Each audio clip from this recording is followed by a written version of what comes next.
प्रभु यीशु मसीह के मधुर नाम से मैं आप सबों को स्वागत करता हूँ। आज के मनन के लिए हम देखेंगे रोमी लिखित रोमियो उसका चैप्टर 6 और वर्स 13 और वर्स 14 को। और ना अपने अंगों को अधर्म के हथियार होने के लिए पाप को सौंपो, और अपने आप को मरे हुए में से जी उठा हुआ जानकर परमेश्वर को सौंपो, और अपने अंगों को धर्म के हथियार होने के लिए परमेश्वर को सौंपो। तब तुम पर पाप की प्रभुता न होगी, क्योंकि तुम व्यवस्था के अधीन नहीं वरन अनुग्रह के अधीन हो। पौलुस ये रोमी मंडली को लिख रहा है और वो ये बता रहा है कि पाप से वे कैसे रिहा पा सकते हैं। जो अंग हमारे देह में रहते हैं, चाहे वो हमारा कान हो, चाहे वो हमारा नाक हो, चाहे हमारा जुबान हो, ये सब क्या होते हैं कि कई बार इन अंगों के द्वारा हम पाप कर बैठते हैं। कई बार हम हाथों के जरिया से, आंखों के जरिया से, जीभ के जरिया से, कानों के जरिया से हम पाप कर बैठते हैं। तो अंग हमारे जो शरीर में है, ये जब कब पाप नहीं करेगा कि हम इस अंगों को परमेश्वर को सौंपेंगे। कई लोग नशे से धुत हो जाते हैं। पता है कि नशे में आपका बुद्धि भ्रष्ट हो जाएगा, आपका बुद्धि भ्रष्ट हो जाएगा। नशे में आपका बुद्धि आपका काम में नहीं आएगा। हाथ लेता है दारू के बोतल को, और कई लोग तो तम्बाकू खाते हैं, कई लोग गुटखा खाते हैं, कई लोग सिगरेट पीते हैं। कहाँ पर होता है? ये जुबान पर होता है। कई बार हम जुबान में कई गंदे शब्द का प्रयोग करते हैं, कई बार कानों में हम गंदे शब्द को सुनते हैं। ये अंग प्रत्यंग है हमारा जो पाप कर बैठता है और हमें परमेश्वर के अनुग्रह से रिहाई करता है, परमेश्वर के अनुग्रह से हमें वंचित करता है। रोमी मंडली पवित्र आत्मा से भरे हुए थे। रोमी मंडली का परमेश्वर पौलुस के द्वारा उस मंडली को स्थापित किया था। और पौलुस ये कह रहा है कि और ना अपने अंगों को अधर्म के हथियार होने के लिए पाप को सौंपो।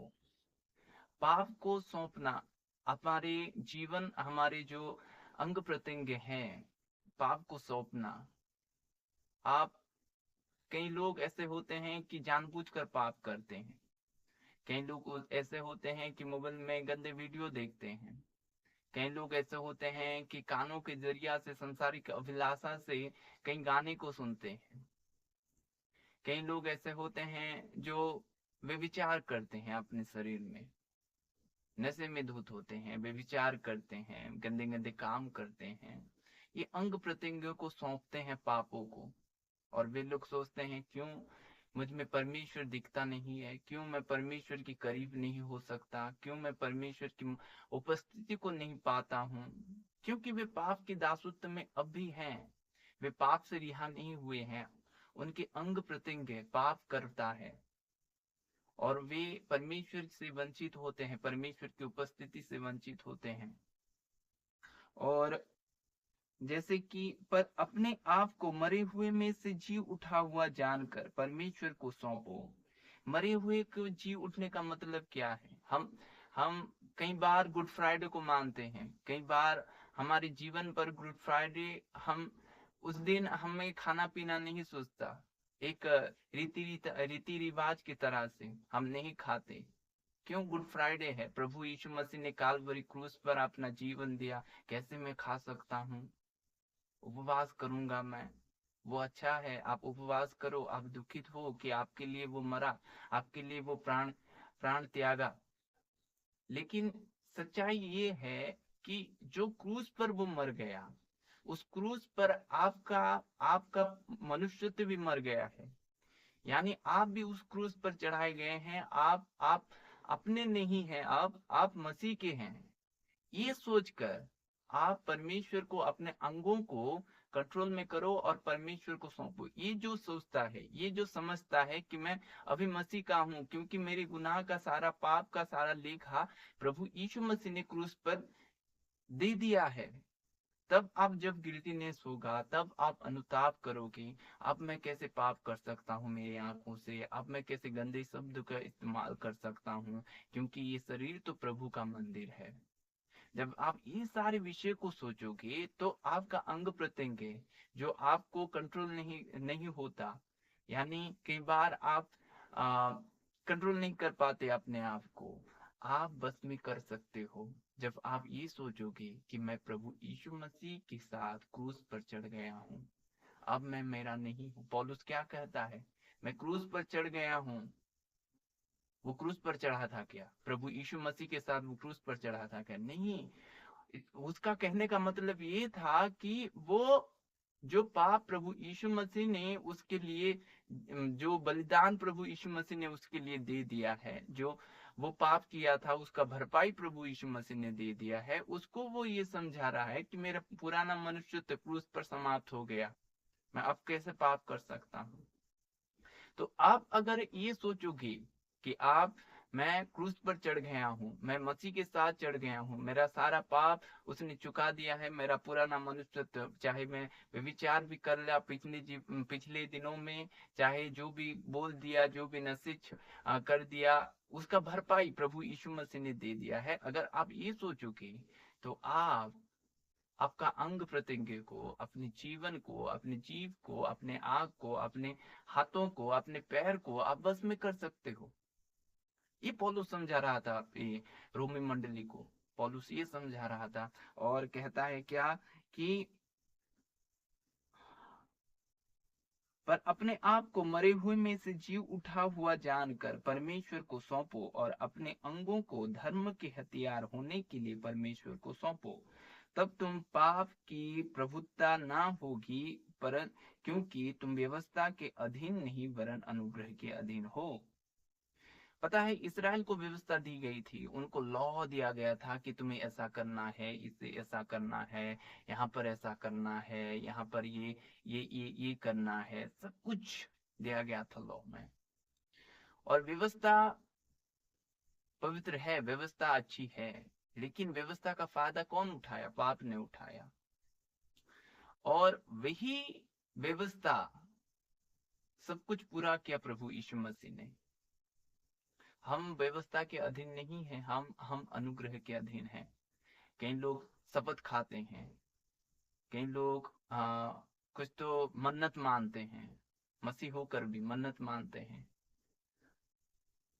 हम व्यवस्था के अधीन नहीं हैं, अब हम अनुग्रह के अधीन हैं। अनुग्रह है, प्रभु का अनुग्रह है। और जब आप व्यवस्था को हटकर अनुग्रह में आएंगे तो प्रभु का बड़ा काम को देखेंगे। और जैसे कि हम अनुग्रह में चलते हैं, अभी अनुग्रह अब भी है।